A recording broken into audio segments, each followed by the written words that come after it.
mano nitiere kod chenro nitiere kaka sirikal bro bedo ka yudo omenda makamano ma pek oko bedo ne japiny to e chenro ma sirikal nitiere godo ahinya to mano mar uso kembe mago mag sirikal kata keto gi lwet ji giwegi be ni paro ni mane yo makare manyalo konyo e neno ni agulu no bedo kod pesa to dongruok bende obedo e piny Kenya ka mar mondo mi wabed ane kaka Singapore osano. Yeah, king'iyo nitiere in accounting nitiere gimoro iluongo ni Laffer's curve. Ok inyal tax ng'ato motho. Ka in gi dhiang' ok inyal nyiedho dhiang' no motho ma nyathine be tho. Ineno. Koro I think government manyo weche or ways ma ginyalo manyogo tax, right? Nitiere some assets ma as Bonnie said, in private sector, nitiere tugo moko mok inyal keto. Koro nitiere assets kaka KPC or let's say KICC. Mako get a lot private sector, then professionalism will come in and they will pay more tax and they will employ more people.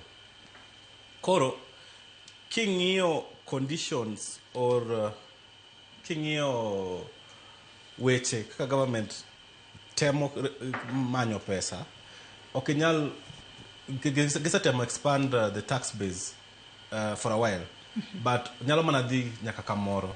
Koro apani kama bete kaka professional, that privatization is better compared to taxing Kenyans more. Because kasani pay slip ni, I think it will almost 65%, 45% more, right? So manzani kane onego beni dong gi kichuli 100,000 to pay gi housing levy plus SHA shift idongi pesa matin. Koro government wacho ni mondo mia akao pesa kuomi kendo amani other ways of mondo los go pesa manya loti mo capital expenditure. But there's something that me he asked Hesmond earlier. The issue kawa this Singapore is not even the bedogi pesa and accountability, right? Why you don't need a lot of leakages, nobody's taken to court or nobody's ongenga minego kuom tiyo gi pesa mar jopiny marach. Koro kawa ananeno ka culture mar accountability chako duogo. Idoni kapo no kitim gimidwa ni team to wapenji or hold you accountable why.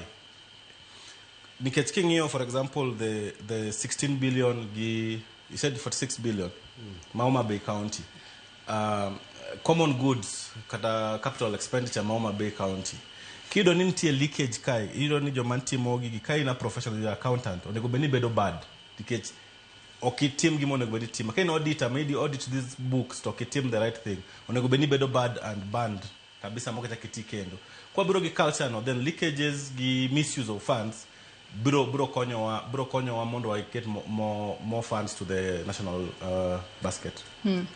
Aya adwa no ka yo moro madundo nyakora Mugejang be naneno ka uchwalo ote magu okalero aduto te mag tudruok ote makamago abobedo ka somogi bang' yo mwaka ogisani kik idhi mabor.